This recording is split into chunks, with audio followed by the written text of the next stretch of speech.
जय हिंद फ्रेंड्स, कैसे हैं आप सभी लोग। चलिए स्टार्ट करते हैं हम आज का सेशन।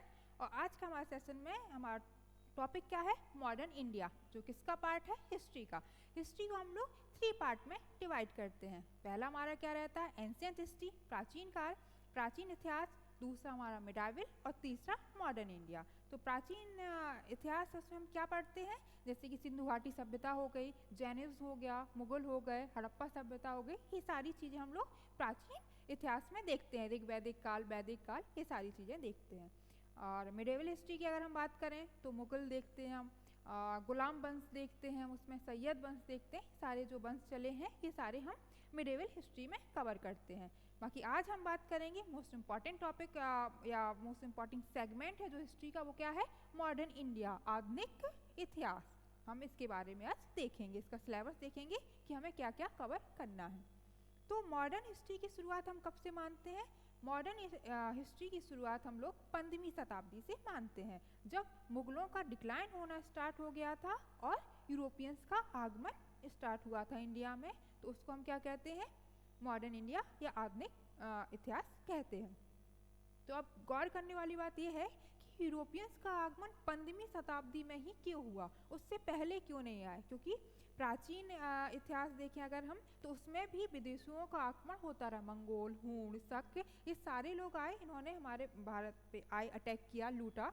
तो मतलब विदेशियों का आगमन तो प्राचीन इतिहास से ही हो रहा है, प्राचीन काल से ही हो रहा है। लेकिन उस समय यूरोपियंस नहीं आते थे। क्यों उस समय यूरोपियंस क्यों नहीं आते थे, ये सोचने की बात है। उस समय यूरोपियंस इसलिए नहीं आते थे क्योंकि उन्हें भारत आने का समुद्री मार्ग पता नहीं था। आप लोगों को एक डेट याद होगी, बहुत बार क्वेश्चन पूछा गया है इसका, कि 1498 की क्या चीज़, 1498 को क्या हुआ था। 1498 को एक पुर्तगीज यात्री थे जिनका नाम क्या था, वास्को डी गामा। वो समुद्र के रास्ते से उन्होंने भारत की खोज की थी, मतलब भारत आने के समुद्री मार्ग की उन्होंने खोज की थी। वो यूरोपियन से, पुर्तगीज से आए, अफ्रीका होते हुए कि भारत के केरल तट पर आए थे। कालीकट केरल में है, वहाँ पर वो आए थे। उस समय केरल के राजा कौन था, राजा जमोरिन था। उन्होंने उनका स्वागत भी किया था। तो 15वीं शताब्दी में यूरोपियंस का आना इसलिए स्टार्ट हुआ, क्योंकि 1498 में क्या हुआ था, भारत आने की समुद्री मार्ग की खोज हो गई थी। तो आधुनिक भारत या मॉडर्न इंडिया जो हम कह रहे हैं, इसकी शुरुआत हम लोग कब से करते हैं, इसकी शुरुआत हम लोग मानते हैं जब मुगलों का पतन होना स्टार्ट हुआ है और यूरोपियन जो कंपनी है उनका आना शुरू हुआ है। इसको हम लोग क्या मानते हैं, आधुनिक इतिहास की शुरुआत मानते हैं। ठीक है।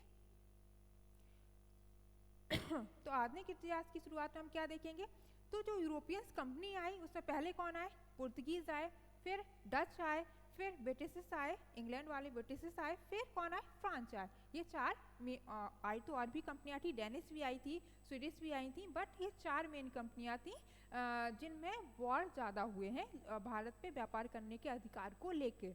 तो पुर्तगीज और ब्रिटिश बहुत चालाक थे, शुरू से ही षड्यंत्र रचते रहते थे। तो इन्होंने क्या काम किया, पुर्तगालियों के साथ इन्होंने क्या कर लिया, मैरिज अलायंस कर लिया।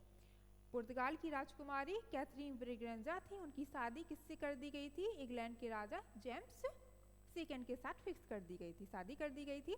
तो पुर्तगाली क्या है, इस सिनेरियो से हट गए। वो भारत पे व्यापार करने के लिए अंग्रेज़ों से लड़ाई नहीं करते थे, उन्होंने अंग्रेज़ों को अकेला छोड़ दिया था। वो इंडिया से हट गए थे, वो साइड में हो गए थे। जबकि पुर्तगीज़ ने ही ब्रिटिश को क्या दिया था, मुंबई, किसके रूप में, एज अ डाउरी, दहेज के रूप में इन्हें मुंबई भी दिया था, किसको, ब्रिटिश को। तो पुर्तगाली हट गए। अब कौन बचा, डच का मेन मोटिव सिर्फ ट्रेड था। तो उन्हें मसालों, बेसिकली जो यूरोपियंस कंपनी इंडिया आई थी वो किसके लिए आई थी, वो मसालों के लिए आई थी। क्यों, क्योंकि यूरोप में इंडिया के जो मसाले थे उनकी बहुत ज़्यादा डिमांड थी, तो वो उसी के लिए आई थी। तो डच को क्या किया, ब्रिटिश ने एक समझौता डच के साथ किया, उन्हें स्पाइस आइलैंड किसे कहते थे हम लोग उस समय, इंडोनेशिया और मलेशिया, इन 2 आइलैंड को हम लोग क्या कहते थे, स्पाइस आइलैंड। ये 2 आइलैंड डच को दे दिए, तो डच भी भारत से चले गए, उन्होंने इतना ज़्यादा इंटरफेरेंस नहीं किया। अब बाकी बची फ्रांस। तो फ्रांस के साथ ब्रिटिश का कोई भी एग्रीमेंट नहीं हो पाया। तो अब भारत एक है, अब भारत पे कब्जा करने के लिए, यहाँ पे व्यापार करने के लिए, यहाँ पे मोनोपोली अपनी लागू करने के लिए किन दो कंपनियों के बीच में लड़ाई हुई? ब्रिटिश और फ्रांस के बीच में लड़ाई हुई। तो ब्रिटिश और फ्रांस के बीच में जो लड़ाई हुई है, तो इन्हीं के जो वॉर हुए हैं, इसको हम लोगों ने क्या बोला है? एंग्लो फ्रेंच वॉर, या इसी को हम लोग क्या बोलते हैं? कर्नाटक वॉर। क्यों? क्योंकि जगह थी कर्नाटक, उस जगह पे हुए हैं, तो इसलिए इनको क्या बोला गया है? कर्नाटक वॉर बोला गया है। तो कितने वॉर हुए हैं? 3 वॉर हुए हैं, 3 वॉर हुए हैं। पहला वॉर हुआ वो मद्रास की एक ट्रीटी हुई, सॉरी एक्स ला चापेल की एक ट्रीटी हुई, उससे शांत हो गया। और बेसिकली जो वॉर हुए हैं ब्रिटिश और फ्रांस के बीच में, वो किससे रिलेटेड रहे हैं? वो यूरोप में जो सरकमस्टेंसेस चल रही थी उससे रिलेटेड थी। पहला जो कर्नाटक वॉर हुआ था वो इसलिए हुआ था क्योंकि ऑस्ट्रिया, जो यूरोप में एक कंट्री है ऑस्ट्रिया, उस पे उत्तराधिकार को लेके ऑस्ट्रिया में ब्रिटेन और फ्रांस आपस में लड़ गए थे, तो उसी का विस्तार इंडिया में भी देखा गया था। तो फर्स्ट कर्नाटक वॉर हुए। अब ये किन के बीच हुए? कौन कौन राजा थे इस समय इंडिया के, और किस ट्रीटी से इनके बीच में समझौता हुआ, ये सब हम आगे डिटेल में देखेंगे। अभी सिर्फ सिलेबस है, ओवरव्यू में आपको दे रही हूँ। दूसरा कर्नाटक वॉर हुआ, ये किस ट्रीटी से हुआ ये भी हम देखेंगे।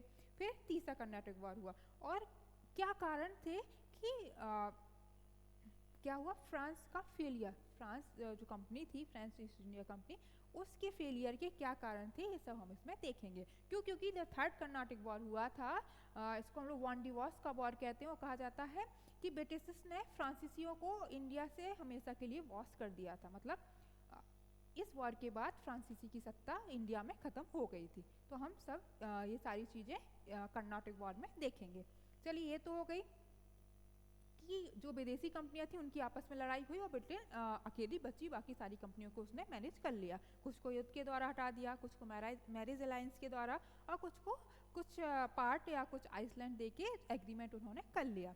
बट अब जो इंडिया में जो शासन कर रहे थे, इंडिया भारत में जो साम्राज्य थे, भारत पहले छोटे छोटे राज्यों में बटा हुआ था, एकता की कमी थी। यही रीज़न क्या है कि ब्रिटिश हमारे ऊपर शासन कर पाए। बेसिकली जो ब्रिटिश यहाँ पे जो यूरोपियंस कंपनियाँ आई थी, वो आई तो सिर्फ ट्रेड और कॉमर्स के लिए ही थी, उनका मकसद से व्यापार करना था। लेकिन वो धीरे धीरे उन्होंने इंडिया की चीज़ों को समझा कि यहाँ तो एकता है ही नहीं, अगर यहाँ पे अगर हम शासन करना चाहें तो बहुत ईजिली कर सकते हैं। तो वो क्या हो गया, उनकी इच्छा ट्रेड एंड कॉमर्स के साथ साथ उनकी इच्छा किसमें? पॉलिटिकल डोमिनेंसी की इच्छा में भी बदल गई। तो अब हमारे यहाँ पे जो ब्रिटिश इंडिया कंपनी आई, ये बची अकेली। लेकिन भारत में जो जितने लोग शासन कर रहे थे, जैसे साउथ में मराठा हो गए, और मराठा दक्कन में थे। फिर अगर साउथ में जाएं तो नवाब थे, जैसे टीपू सुल्तान हो गए, हैदर अली हो गए। तो इन लोगों के साथ भी ब्रिटिश ईस्ट इंडिया कंपनी ने फिर क्या की है? लड़ाई करनी पड़ी इन्हें अपना साम्राज्य स्थापित करने के लिए इंडिया में। वहाँ के राजाओं से भी इन्हें लड़ाई करनी पड़ी। तो जैसे कि क्या है, company rule in Bengal, Bengal में 2 युद्ध हुए। कौन सा हुआ? एक तो 1764 का हुआ, जिसको हम लोग क्या बोलते हैं? 1764 के युद्ध को हम लोग क्या बोलते हैं? बक्सर का युद्ध। और 1757 का युद्ध हुआ था, जो क्या था? बैटल ऑफ प्लासी, प्लासी का युद्ध कहते हैं। तो इन 2 युद्धों में क्या हुआ? बक्सर के युद्ध में ये कंफर्म हो गया कि अब ब्रिटिश ईस्ट इंडिया कंपनी ही भारत पे शासन करेगी। क्यों? क्योंकि यहाँ पे किसका? बंगाल, बंगाल क्या है? बंगाल एक खुद में ही संपन्न राज्य रहा है। बंगाल के पास बहुत सारे पोर्ट थे। तो अगर आप व्यापार और ट्रेड करने की मंशा से आ रहे हैं, अगर आपको प्रॉफिट ज़्यादा कमाना है, तो आपको ऐसी जगह पे अपनी सत्ता स्थापित करनी होगी जहाँ पे पोर्ट ज़्यादा हो, जहाँ से आप सामानों का आवाजाही बहुत ईजिली कर पाएँ। तो बैटल ऑफ बक्सर जो हुई, उसके बाद ब्रिटिश जीत गए। और किसको इसने हराया था बैटल ऑफ बक्सर में? एक तो मीर कासिम जो बंगाल का नवाब था, दूसरा अवध के नवाब, और तीसरा कौन था यहाँ पे? बंगाल का नवाब और दिल्ली, मुगल बादशाह दिल्ली के नवाब। उन तीनों को हराया था किसमें?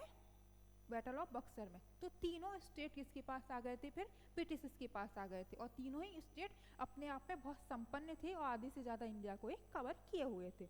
तो बैटल ऑफ बक्सर से फाइनल हो गया था कि अब भारत में सत्ता कौन करेगा, सत्ता कौन संभालेगा भारत की? ब्रिटिश ईस्ट इंडिया कंपनी संभालेगी। ये जो हम डिटेल में पढ़ेंगे तब हम इसको देखेंगे। सेम चीज़ मैंने जो आपको बताई कि अब जो भारत में शासन कर रहे हैं राजा, उनसे ब्रिटिश ईस्ट इंडिया कंपनी को लड़ना पड़ेगा। तो बंगाल में लड़ लिए 2 युद्ध, फिर मैसूर में इन्होंने लड़े। मैसूर में 4 युद्ध हुए हैं। मैसूर में बहुत फेमस नाम आपने लोगों ने सुना होगा, टीपू सुल्तान, वो इन्हीं का है, इसी डायनेस्टी के थे। मैसूर डायनेस्टी के थर्ड वॉर श्रीरंगपट्टनम की संधि आपने सुनी होगी, जिसमें टीपू सुल्तान को बहुत बुरी तरह से हराया गया था। और चौथा जो युद्ध हुआ था 1799 में, इसमें टीपू सुल्तान क्या हुए थे, शहादत को प्राप्त हो गए थे। टीपू सुल्तान फ्रांसीसी जो रिवोल्यूशन था, क्रांति थी, उससे बहुत ज़्यादा प्रभावित थे। इन्होंने क्या था, फ्रांसीसियों का एक जैकोबिन क्लब था, उसकी सदस्यता भी ग्रहण कर रखी थी। फ्रांसीसियों के ही प्रभाव में इन्होंने क्या किया था, अपनी नौसेना को भी इन्होंने डेवलप करने का प्रयास किया था।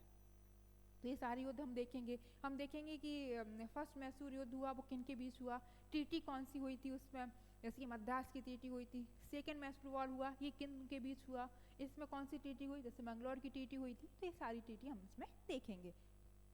बहुत से लोगों का ये कहना होता है कि इतिहास उन्हें याद नहीं होती है, इतिहास बहुत बोरिंग है, बहुत फैक्चुअल है। तो इतिहास को आप एज ए स्टोरी के रूप में आपको पढ़ना है। ब्रिटिश इंडिया कंपनी आई है, पहले तो उन्होंने जो यूरोपियन कंपनी आई उससे उन्होंने लड़ा, अपने आप को स्थापित किया। फिर जो भारत में साम्राज्य है उनसे लड़के वो अपना सत्ता स्थापित कर दी। एज ए स्टोरी के फॉर्म में आपको उसको पढ़ना है, और जो ईयर्स है उसकी सिर्फ प्रैक्टिस करनी है। तो प्रैक्टिस से आपको ईयर्स याद हो जाएंगे, स्टोरी से आपको कॉन्सेप्ट क्लियर हो जाएगा, जिससे जो एलिमिनेशन मेथड है वो आप यूज कर पाएंगे एग्जाम में। ठीक है, तो फिर मराठास भी है, दक्कन में मराठा है।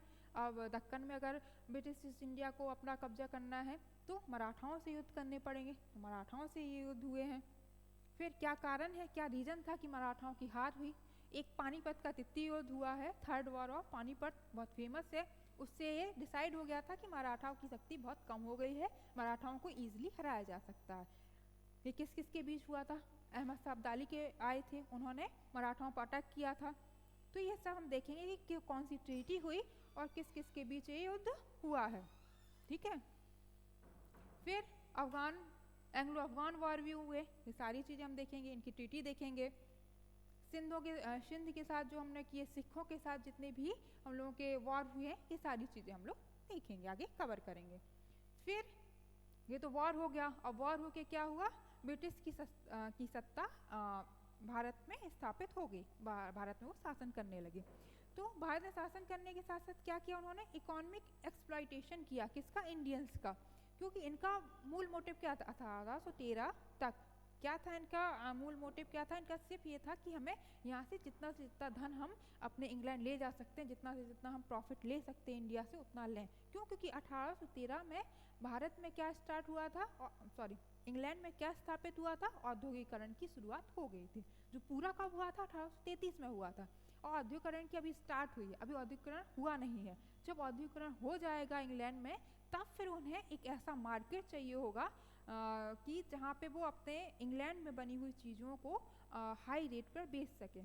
और कच्चा माल चाहिए, अब चीज़ें बना रहे हैं तो उन्हें रॉ मटेरियल भी चाहिए। तो रॉ मटेरियल वो कहाँ से ले जाएंगे, इंडिया से ले जाएंगे। अब वो इंडिया से ले जाएंगे, कपास ले जाएंगे, जूट ले जाएंगे, रेशम ले जाएंगे, नील ले जाएंगे, ये सब ले जाके अपनी इंडस्ट्री में वहाँ पे चीज़ों को मैन्युफैक्चर करेंगे, और मैन्युफैक्चर करके चीज़ों को फिर इंडिया में आके उन्हें हाई रेट पर बेचेंगे। तो इसके लिए उन्हें क्या चाहिए, इसके लिए उन्हें क्या करना पड़ेगा, जो इंडिया में पहले से मौजूद जितने भी औद्योगिक चीज़ें चल रही हैं, उसको औद्योगिक धंधे हैं, कारखाने हैं, उनको नष्ट करना। तो वो शुरुआत उन्होंने यहाँ से की।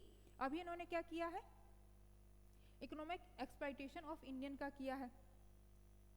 फिर दूसरा इन्होंने रिसोर्सेज क्या अपनाया, लैंड रेवेन्यू सिस्टम में लेके आए। लैंड रेवेन्यू सिस्टम में क्या लेके आए हैं कि रेवेन्यू, तो अब आप कहेंगे कि लगान दर या जो टैक्सेशन जो हम कह रहे हैं, ये पहले से चला आ रहा है, मुगल काल में भी था।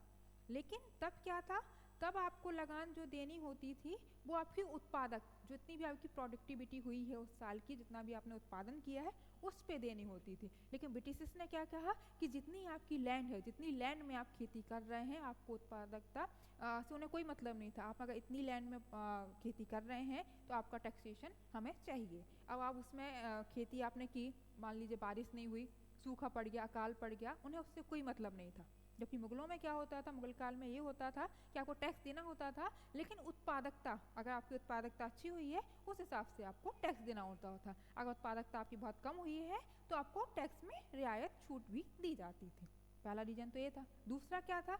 दूसरा ये था कि जो मुगल काल में जो टैक्स दिया जाता था वो या तो आप कैश फॉर्म में दे दीजिए या जिन जिन मतलब अनाज के रूप में भी आप दे सकते थे, जैसा आपको सही लगे प्रेफर आप करें वैसा आप दे सकते थे। लेकिन ब्रिटिश ईस्ट इंडिया कंपनी जो टैक्स लिया वो किस फॉर्म में चाहिए था उन्हें वो कैश के फॉर्म में ही चाहिए था। वो अनाज के रूप में उसे एक्सेप्ट नहीं करते थे, उन्हें वो कैश के फॉर्म में ही चाहिए था। तो यही रीज़न है कि अब आपकी फसल आई, अब आपको कैश चाहिए तो आप मार्केट में भागेंगे, साहूकार के पास जाएंगे और अपने बेचेंगे अपने। अब आपको कैश कहाँ से चाहिए? आपके घर तो इतना है नहीं, घर नहीं है, तो जो फसल आई है आप उसको सेल करेंगे, उसको बेचेंगे, उससे जो पैसा प्राप्त होगा आपको वो आप जाके ब्रिटिश ईस्ट इंडिया कंपनी को एज अ टैक्स के रूप में देंगे। तो अब साहूकारों की मक्कारी यहाँ से स्टार्ट हो गई, वो औने पौने दामों पे खरीदने लगे।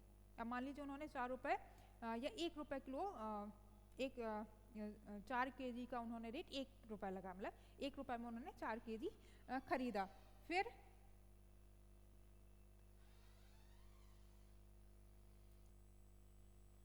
तो अब साहूकार क्या कर रहा है, अगर वो अपना 4 किलो अनाज ले जा रहे हैं तो उसे 1 या 2 रुपए ही दे रहा है। लेकिन अब किसानों की मजबूरी है कि उन्हें कैश के फॉर्म में कैश चाहिए, क्योंकि उन्हें लगान देनी है, तो वो मजबूरी में वो सेल कर दे रहे हैं। लेकिन यही जब समय व्यतीत हो रहा है और जब वही किसान जब जून, जैसे अभी मार्च अप्रैल में फसल कट गई, आपने सेल कर दिया और आपने टैक्स लगान भर दिया, लेकिन अब आपका अनाज धीरे धीरे खत्म होगा। और अगर आप सितंबर अक्टूबर में जा रहे हैं वापस साहूकार के पास कि हमें अनाज दे दीजिए, हम आपको पैसे देते हैं जितने हम, जैसे 4 kg हमने 2 रुपये में दिया था, हम वही रेट आपको दे देते हैं, तब साहूकार और मक्कारी करके क्या कर रहे हैं, 8 रुपये में वो 4 kg उन्हें दे रहे हैं। इससे किसानों की दशा क्या हो गई, बद से बदतर होती चली गई। रेवेन्यू सिस्टम आए थे, इसको भी परमानेंट सेटलमेंट या जमींदारी प्रथा किया गया था, लॉर्ड कॉर्नवालिस के द्वारा ही लाया गया था। हम देखेंगे किस ईयर में लाया गया था और इंडिया की किस किस स्टेट में इसको लागू किया गया था। बेसिकली इसको बिहार, बंगाल और उड़ीसा में ही स्टार्ट किया गया था। दूसरा कौन सा था हमारा, रैयतवाड़ी आया था, जिसमें डायरेक्ट ब्रिटिश किससे कनेक्ट कर रहे थे, रैयत से, मतलब किसानों से कनेक्ट कर रहे थे। इसमें मिडिल मैन नहीं था। इसमें क्या है, मिडिल मैन है। परमानेंट सेटलमेंट में जो मिडिल मैन कौन है, जमींदार है। जमींदार किसानों से लगान इकट्ठी करके किसको दे रहा है, ब्रिटिश ईस्ट इंडिया कंपनी के जो भी अधिकारी हैं उनको दे रहा है। तो इसी में एक लॉ भी आता है, सनसेट लॉ। सनसेट लॉ क्या था कि जो भी जमींदार, एक डेट फिक्स कर दी जाती थी कि इस डेट को शाम 5 बजे तक, सूरज डूबने तक आप हमें लगान का पैसा लाके देंगे। अगर आप ऐसा नहीं कर पाएंगे तो जमींदार की जमींदारी छीन ली जाती थी और किसी और को दे दी जाती थी। ठीक है। फिर एक महलवाड़ी भी लेके आए थे, मैकेंजी, लॉर्ड मैकेंजी हैं जो महलवाड़ी लेके आए थे। ये कितने कौन कौन से स्टेट में लागू की गई थी, ये सारी चीज़ें हम डिटेल में देखेंगे। ठीक है। नेक्स्ट अगर हम देखें, एजुकेशन पॉलिसीज आई ब्रिटिश ईस्ट इंडिया कंपनी के शासन में। क्यों आई, क्योंकि अब अगर ये सत्ता इन्होंने स्थापित कर ली है तो मैंने ऑफिस के कामकाज के लिए एज अ क्लर्क के रूप में इन्हें अब आदमी चाहिए। जो ब्रिटेन से लेके आ रहे हैं वो बहुत महंगे पड़ रहे हैं, तो इन्होंने क्या किया कि जो इंडियंस हैं उन्हीं को इतना एजुकेटेड किया जाए कि वो ही हमारे लिए काम कर पाए। उन्हें इंग्लिश आनी चाहिए, उनका ब्रेन वॉश ऐसा किया जाए कि वो कंपनी के प्रति लॉयल रहें। क्यों, क्योंकि इस समय तक ब्रिटिश ईस्ट इंडिया कंपनी में भी करप्शन बहुत ज़्यादा हो गया था कि अगर आप सैलरी कम देंगे तो करप्शन ऑटोमेटिकली हो गई, स्वाभाविक सी बात है। तो ये क्या कर रहे थे, अभी ऐसे इंडियंस को इन्हें तैयार करना था जो पढ़े लिखे हों, जिन्हें इंग्लिश आती हो और जो कंपनी के प्रति लॉयल भी रहें। तो अब ये क्या लेके आए हैं, एजुकेशन पॉलिसीज लेके आए हैं। तो हम डिटेल में देखेंगे जब पढ़ेंगे कि मॉडर्न एजुकेशन क्या थी, 1813 का एक्ट क्या था, फिर लॉर्ड मैकाले की एजुकेशन पॉलिसी क्या थी, वुड डिस्पेस क्या था, हंटर कमीशन आया था, ये क्या था। हम इसके सारे ईयर और इनके सारे इंपॉर्टेंट पॉइंट को हम जब डिटेल में पढ़ेंगे तब देखेंगे। फिर आगे क्या है, प्रेस पॉलिसीज भी लेके आया था। क्यों, क्योंकि अगर आप आज के टाइम का ही अगर देखें तो सोशल मीडिया, कहीं पे अगर करप्शन कोई ले रहा है, आपने सोशल मीडिया पे रिकॉर्ड करके उसको डाल दिया तो उसके अगेंस्ट तुरंत उसके अगेंस्ट कार्रवाई होगी और तुरंत वो क्या हो जाएगा, निलंबित हो जाएगा, अपनी जॉब से उसको निकाल दिया जाएगा। तो ऐसे ही तब था कि ब्रिटिश हमारे ऊपर अत्याचार कर रहे थे। अब मेरे मन में भी है कि मैं अत्याचार के खिलाफ आवाज़ उठाऊं, आपके मन में भी है कि आप अत्याचार के खिलाफ आवाज़ उठाएं, लेकिन आप डर रहे हैं, आप में कोई हिम्मत नहीं है। लेकिन कोई ऐसा एक व्यक्ति आया जिसने प्रेस में छापना शुरू कर दिया कि ब्रिटिश हमारे खिलाफ, ब्रिटिश हमारे ऊपर ये अत्याचार कर रही है। तो एक तो इंटरनेशनल लेवल पे ब्रिटिश का चेहरा उजागर हो रहा है, दूसरा जो इंडिया में ही जो बहुत से लोग हैं जिनके विद्रोह की भावना है लेकिन एक डर है, जो विद्रोह नहीं कर पा रहे हैं खुले तौर पे, तो अब प्रेस के माध्यम से किसी एक ने आवाज़ उठाई तो अब आपकी और मेरी हिम्मत भी बढ़ जाएगी, हम लोग भी विद्रोह करने के लिए उतर जाएंगे। तो यही रोकने के लिए क्या लेके आए थे British, censorship of press act. उन्होंने प्रेस के ऊपर सेंसर लगाए थे, जो ब्रिटिश के अगेंस्ट कुछ भी छापता था उसकी प्रेस को बंद कर दिया जाता था, उनको जेल दे दी जाती थी। ऐसी एक अमृत बाजार पत्रिका थी जिसका नाम रातों रात चेंज कर दिया गया था। क्यों? क्योंकि उसने ब्रिटिश के खिलाफ कुछ ऐसा छापा और ब्रिटिश ने उसको सेंसर लगा दिया उसके ऊपर। तो ये सारी चीज़ें हम इसमें देखेंगे कि लाइसेंस देने के लिए भी एक्ट आ गए थे। फिर प्रेस एक्ट 1835 भी आया था, वर्नाकुलर प्रेस एक्ट भी आया था, इंडिया न्यू पेपर एक्ट भी आया था। ये सारे एक्ट हम देखेंगे जब हम इसको डिटेल में पढ़ेंगे। फिर अगर आगे हम देखें तो सिविल सर्विस पॉलिसीज़ भी लेके आए थे, जो एजुकेशन पॉलिसीज़ लेके आए और प्रेस वाले जो लेके आए। इसके बाद ये क्या लेके आए थे, सिविल सर्विस पुलिस की भी ये क्या लेके आए थे, सर्विसेज लेके आए थे। मतलब जो अभी का जो यूपीएससी है इसी के थ्रू आया है, मतलब इन्होंने स्टार्ट किया था सिविल सर्विस पुलिस, उसी का मॉडर्न रूप कहें हम क्या है, यूपीएससी है। यूपीएससी और पीसीएस इसी का मॉडर्न रूप है। और ये कब आया था, ये किसके बाद आया था, ये याद रखिएगा, ये आफ्टर 1857 का जो रिवोल्ट हुआ था, जिसे महासंग्राम भी बोलते हैं, 1857 की क्रांति भी कहते हैं, उसके बाद आया था। क्यों? क्योंकि 1857 की क्रांति के बाद फिर रूल किससे, ब्रिटिश ईस्ट इंडिया कंपनी से छीन लिया गया था और अब किसके अंतर्गत आ गया था, क्राउन के अंतर्गत आ गया था। ये सब हम लोग डिटेल में पढ़ेंगे। फिर जब रिफॉर्म हो ही रहे हैं तो जुडिशरी में भी रिफॉर्म करके आए थे इन्होंने, लोअर कोर्ट बनाए थे, सबऑर्डिनेट कोर्ट बनाए थे, हाई कोर्ट, सुप्रीम कोर्ट, ये सारी चीज़ें उन्होंने बनाई हुई थी। अगर हम रिवॉल्ट ऑफ 1857 की बात करें तो 1857 की क्रांति, महाक्रांति आई थी। ये कब आई थी, 100 साल बाद। 100 साल बाद क्यों 1757 में कौन सा बैटल हुआ था, मैंने बताया प्लासी का बैटल हुआ था, जिसमें अनौपचारिक रूप से British East India company Bharat पे शासन करने लगी थी। औपचारिक रूप से कब किया है, 1764 बक्सर के युद्ध के बाद। तो 100 साल तक इन्होंने जो अत्याचार किए उसकी चिंगारी लोगों के मन में पनपती रही, लेकिन वो फूटी कब, विस्फोट कब हुआ, एक इंसिडेंट हुआ था। तत्कालिक कारण क्या था, ऐसा कहा जा रहा था कि ब्रिटिश जो सेना थी उसके लिए एक नई राइफल लेके आए थे, इनफील्ड राइफल लेके आए थे, और उसमें कारतूस अगर आपको डालना है तो आपको मुंह से खींचना पड़ता था। और कहा जा रहा है कि जो मुंह से खींचने के लिए जो कॉर्क हटाना पड़ता था उसमें गाय और सुअर की चर्बी मिली हुई थी। तो गाय हिंदुओं के लिए पवित्र मानी गई और सुअर मुसलमानों के लिए बहुत अपवित्र था। तो ये मैसेज यह कि हमारा धर्म भ्रष्ट करना चाह रहे हैं, तो तत्कालिक कारण वो था। बाकी पीछे और भी बहुत कारण रहे हैं, जैसे कि ब्रिटिश ईस्ट इंडिया कंपनी के द्वारा सती प्रथा का अंत किया गया, विधवा पुनर्विवाह को लागू किया गया। तो ये लगा भारतीयों को कि हमारे आंतरिक मामलों में हस्तक्षेप बहुत ज़्यादा कर रहे हैं। बाकी ईसाई मिशनरियों का प्रभाव भी बहुत ज़्यादा था, उनका प्रचार प्रसार बहुत कर रहे थे ब्रिटिश ईस्ट इंडिया कंपनी वाले। तो लगा कि भारत के धर्म खतरे में है। और जो लैंड रेवेन्यू जो सिस्टम लेके आए थे, जनता त्रस्त तो थी ही, बाकी हस्तकरघा उद्योग जो भारत के थे उनको भी इन्होंने क्या कर दिया था, पूरी तरह से तहस नहस कर दिया था। तो ये सबका परिणाम था, लेकिन तत्कालिक कारण क्या था इसका, इनफील्ड राइफल का था, जो कारतूसों में गाय और किसकी, सुअर की चर्बी मिले होने की अफवाह फैली थी। तो ये सारी हम देखेंगे कि इंपॉर्टेंट सेंटर और लीडर्स कौन कौन से रहे हैं, कि कौन, जैसे रानी लक्ष्मीबाई हैं उन्होंने झांसी से किया, तात्या तोपे हैं उन्होंने कहाँ से किया, सारी चीज़ें हम इसमें देखेंगे। इसी से संबंधित कुछ बुक भी लिखी गई हैं, हम बुक भी देखेंगे, ठीक है।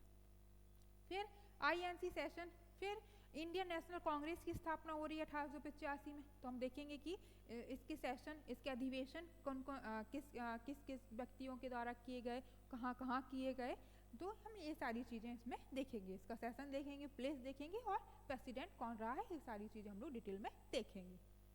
फिर जब इंडियन कांग्रेस बनी तो उसमें दो तरह के लोग आए, एक एक्सट्रीमिस्ट थे और एक क्या थे, मॉडरेट थे। मॉडरेट मतलब बहुत संभाल के चलने वाले थे, मतलब आप जाके अंग्रेज़ों के साथ जा रहे हैं, पिटीशन दायर कर रहे हैं, फाइल दायर कर रहे हैं, उनसे रिक्वेस्ट कर रहे हैं कि आप हमारी ये बात नहीं मांगे, मान लीजिए, चक्कर लगा रहे हैं उनके दफ्तर के। ये इस तरह के लोग थे, जैसे कि गोपाल गोखले हो गए, ये सारे लोग इस तरह के थे। दूसरे कौन थे, एक्सट्रीमिस्ट थे, मतलब उग्र भावना थी। इनका ये था कि अगर अंग्रेज नहीं सुन रहे हैं आपकी ये बातें तो आप विद्रोह को उतरिए, आप विद्रोह करिए, आप क्रांति लाइए, आप विद्रोह करिए। जैसे लाला लाजपत राय हो गए, लाला लाजपत राय हो गए, बिपिन चंद्र पाल हो गए, बाल गंगाधर तिलक हो गए, ये एक्सट्रीमिस्ट थे। तो कांग्रेस किस में दो पार्ट में डिवाइड हुई, फिर किस में आगे चल के, पहले तो कांग्रेस बनी, फिर कांग्रेस आगे चल के किस में दो पार्ट में डिवाइड हो गई, एक नरम दल, दूसरा गरम दल। ठीक है, तो हम वही देखेंगे मॉडरेट्स का फेस क्या रहा, इनकी डिमांड क्या थी, ये सारी चीज़ें हम इसमें देखेंगे। फिर बंगाल का पार्टीशन 1905 कब हुआ, इंपॉर्टेंट है बहुत ज़्यादा, कब हुआ था ये, 1905। 1905 में क्या हो रहा है, बंगाल का विभाजन हो रहा है, डिवीजन ऑफ या partition of Bengal Lord Curzon के द्वारा कराया जा रहा है।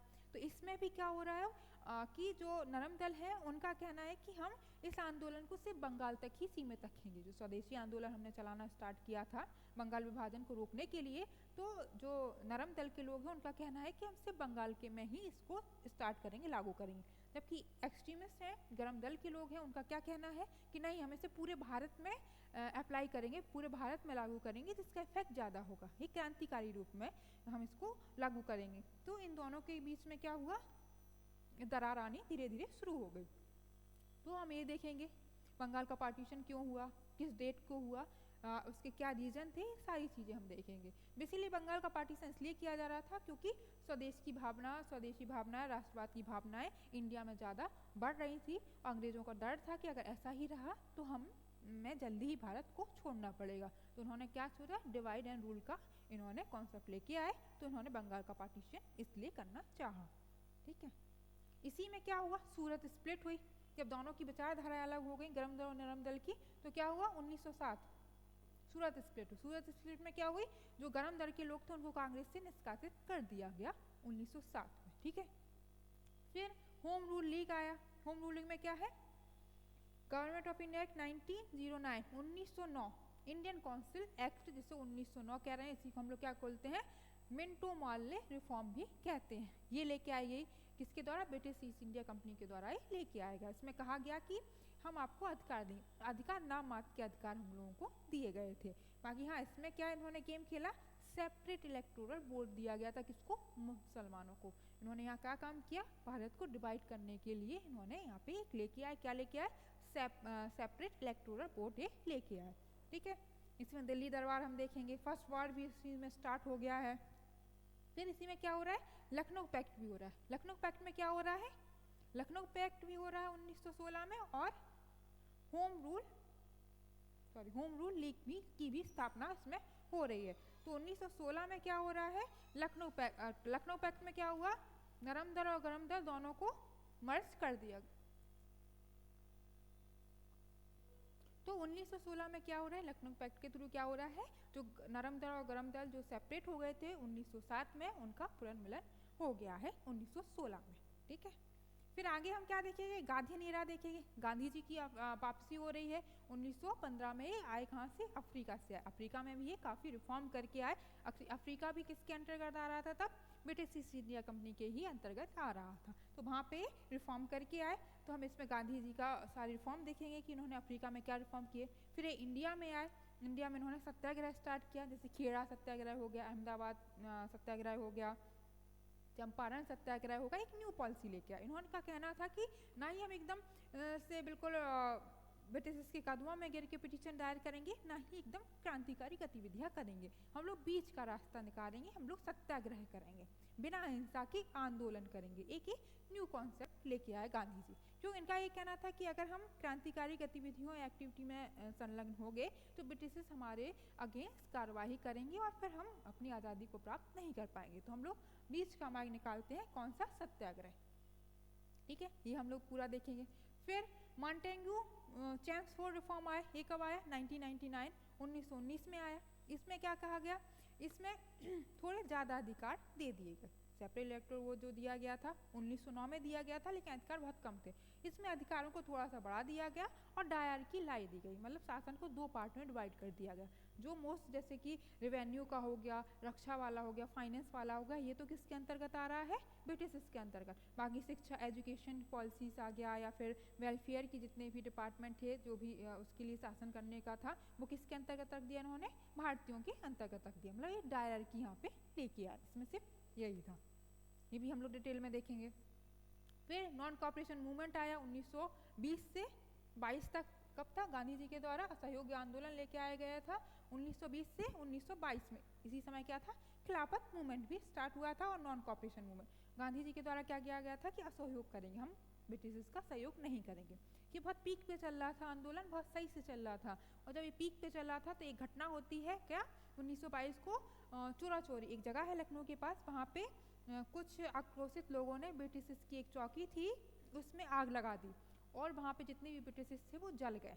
तो अब ब्रिटिश के पास ये बहाना हो गया कि आपने हमारे लोगों को मारा है, आपने हिंसा की है, तो हम आपके आंदोलन को दबाएंगे। अगर ब्रिटिश इस आंदोलन को दबाते तो बहुत ज़्यादा मैसिव लेवल पे वो दबाते, बहुत क्रूरकारी तरीका अपनाते, जिससे फिर भारतीयों में द्वारा से वही सत्याग्रह आंदोलन करने की हिम्मत नहीं हो पाती। इसलिए गांधी जी ने क्या स्मार्ट मूव किया इसमें कि उन्होंने सत्याग्रह को वापस ले लिया, सत्याग्रह को वापस ले लिया, और इसी मूवमेंट के थ्रू गांधी जी को 6 साल की सजा भी सुनाई गई थी। गांधी जी ने सारे आरोप अपने ऊपर ले लिए थे। ये हम जब डिटेल में देखेंगे तब सारी चीज़ें देखेंगे। फिर फर्स्ट फेज रेवोल्यूशन हुई, क्रांतिकारी गतिविधियाँ भी हुई हैं, बहुत सारी दिल्ली, पंजाब, ब्रिटिश, महाराष्ट्र में हुई हैं बहुत सारी। भगत सिंह हुए, चंद्रशेखर आज़ाद हुए, ये सारी क्रांतिकारी गतिविधियाँ हम देखेंगे। उसके थ्रू जो असेंबली में बॉम्ब फेंका गया था 1928 का, वो हम सारी चीज़ें देखेंगे। काकोरी कांड हुआ है, वो सारी चीज़ें हम इसमें देखेंगे। फिर हम देखेंगे तो स्वराज पार्टी का भी बना। स्वराज पार्टी किसके द्वारा बनाई गई थी, मोतीलाल नेहरू के द्वारा बनाई गई थी। इसमें कहा गया था कि हम अपना संविधान स्वयं बनाएंगे। तो अंग्रेजों ने इस बात पे भारतीयों की बहुत हंसी भी उड़ाई थी, लेकिन स्वराज पार्टी किसके द्वारा बनाई गई थी, मोतीलाल नेहरू और सिया दास के द्वारा बनाई गई थी। और इन्होंने क्या कहा था, हम भारत का अपना स्वयं का संविधान बनाएंगे। ये सारी चीज़ें हम लोग डिटेल में देखेंगे। फिर साइमन कमीशन आया था, तो 1919 का जो एक्ट था उसी की समीक्षा करने के लिए हर 10 साल में एक कमीशन आता था, तो साइमन कमीशन आया था। साइमन जब कमीशन आया था तो इसके आते ही इसके गो बैक साइमन के नारे बहुत ज़्यादा लगे। क्यों लगे, क्योंकि इसमें एक भी भारतीय नहीं था। ये समीक्षा करने आया था कि इंडिया में शासन कैसा चल रहा है, लेकिन उसमें एक भी भारतीय ना होने के कारण भारत में इसका पुरजोर तरीके से विरोध किया गया था। इसी में लाला लाजपत राय इसी का जो विरोध कर रहे थे, इसी में लाला लाजपत राय भी थे। उन्हें सिर पे लाठी लगी अंग्रेजों की और उनकी डेथ हो गई। इसी के साथ वो हम सारी चीज़ें डिटेल में देखेंगे। फिर नेहरू रिपोर्ट आई, कब आई, 1928 में आई। नेहरू रिपोर्ट की क्या बात थी, जिन्ना के 14 पॉइंट क्या थे, सारी चीज़ें हम इसमें देखेंगे। और इसी में कहा गया था कि अब हमें पूर्ण स्वराज चाहिए, अब हमें अधि स्वराज नहीं, अब हमें पूर्ण स्वराज चाहिए।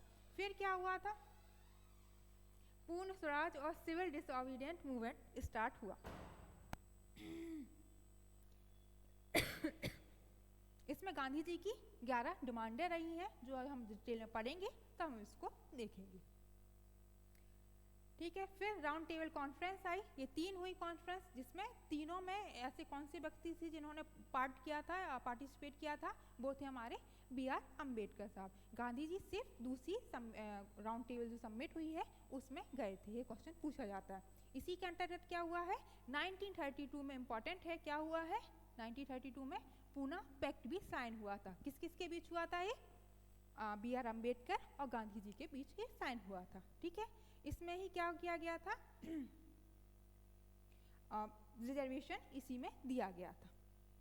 वो हम जब आगे डिटेल में पढ़ेंगे तब कंटिन्यू करेंगे।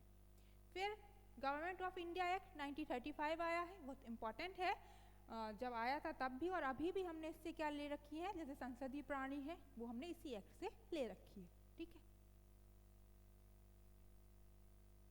नेक्स्ट अगर हम देखें, अगस्त ऑफर लेके आए थे, कौन लेके आए थे, एक वायसराय थे, कौन थे? लिनलिथ को ये अगस्त ऑफर लेके आए थे।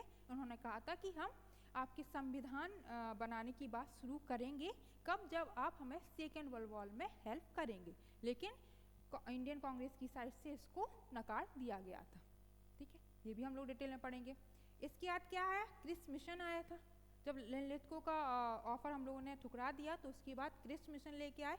इन्होंने क्या कहा कि हम जो भारत का संविधान बनाएंगे उसमें कुछ भारतीयों को भी जगह देंगे, ऐसा इन्होंने कहा। लेकिन इंडियन कांग्रेस की साइड से इसको भी क्या कर दिया गया था? मना कर दिया गया था। और क्रिस मिशन को ही गांधी जी के द्वारा क्या क्या क्या कहा गया था? पोस्ट डेटेड चेक भी कहा गया। क्यों कहा गया है ये हम आगे देखेंगे। इसी एक्ट जो आया है इसी के बारे में कहा जाता है कि इस एक्ट के थ्रू क्या अंग्रेजों की चाल थी कि भारत को विखंडित टुकड़े टुकड़ों में विखंडित कर देने की भी चाल थी। ये सारी चीज़ें हम जब डिटेल में पढ़ेंगे तब देखेंगे। नेक्स्ट, भारत की साइड से क्या चलाया गया था? क्विट इंडिया मूवमेंट, मतलब भारत छोड़ो आंदोलन। अब हमें ये नहीं चाहिए कि आप हमारे संविधान बनाने में हमारी मदद करेंगे या वायसराय की कार्यकारी परिषद में हमें जगह देंगे या इंडियंस को ज़्यादा रखेंगे। नहीं, अब हमें क्या चाहिए? पूर्ण स्वराज। हमारा पर्पस क्या है? अब पूर्ण स्वराज, हमें पूरी रूप से स्वतंत्रता चाहिए। तो ये सारी चीज़ों को हम देखेंगे, इसका पर्पस क्या था, कौन कौन से इसमें लीडर्स थे, ये सारी चीज़ें हम देखेंगे। फिर आज़ाद हिंद फौज का गठन हुआ था इसी समय, इसके बारे में भी हम देखेंगे किसके द्वारा इसका गठन किया गया था, इसके काम क्या थे, इसके उद्देश्य क्या थे, सारी चीज़ें हम इसमें देखेंगे। फिर एक CR फॉर्मूला आया। एक्चुअली में जब भारत की स्वतंत्रता की बात हुई तो इंडिया में भी एक जिन्ना थे जो, तो मुस्लिम पार्टी अलग होने लगी। उनकी डिमांड होने लगी कि हमें एक अलग राष्ट्र चाहिए, तो भारत का बंटवारा ना हो इसलिए बहुत सारे फॉर्मूला भी लेके आए गए थे, जिसमें से कौन था? एक C राजगोपालाचारी फॉर्मूला भी था, ये भी हम देखेंगे। फिर वेवेल प्लान आया था, Shimla conference and Wavell plan. Wavell plan में क्या कहा गया था? इसमें जो वेवेल थी उन्होंने क्या नकार दिया था? जो मुस्लिम लीग के द्वारा जो पाकिस्तान की मांग की गई थी वो नकार दिया गया था। इसमें कहा गया था कि वायसराय और कमांडर इन चीफ को छोड़कर वायसराय की जो कार्यकारिणी परिषद होगी उसमें सारे कौन रहेंगे? भारतीय रहेंगे। लेकिन इससे भी बात नहीं बनी। फिर क्या जनरल इलेक्शन हुए 1945 की, जिसमें कांग्रेस ने मैसिव जीत हासिल की। फिर कैबिनेट मिशन आया। कैबिनेट मिशन का कौन से लोग? 3 लोग थे, 3 इंपॉर्टेंट लोग कौन थे? सर स्टैफर्ड क्रिप्स थे, अलेक्जेंडर थे एंड पैट्रिक लॉरेंस। ये 3 लोग थे, ये 3 लोग लेके आए थे। इन्होंने कहा था संविधान निर्माण की प्रक्रिया शुरू की जाए, जिसमें भारतीय थे 239 भारतीय थे और अंतरिम सरकार का भी गठन किया जाएगा, ऐसा इसमें कैबिनेट मिशन में कहा गया था। ये हम जब डिटेल में पढ़ेंगे तब देखेंगे। फिर माउंटबेटन प्लान आया, इसी में एटली के द्वारा घोषणा की गई। इनके द्वारा क्या घोषणा की गई? 20 फरवरी 1943 को ये घोषणा की गई कि जून 1948 तक भारत को पूर्ण रूप से स्वतंत्रता दे दी जाएगी। तो ये क्या कहानी है? भारत पहले कैसे भारत में यूरोपियन कंपनियों का आगमन हुआ, कैसे वो ट्रेड एंड कॉमर्स के लिए आए थे, फिर कैसे उनकी भावनाएं परिवर्तित हुई और वो पॉलिटिकल डोमिनेंसी की इच्छा भी उनमें जाहिर हो गई।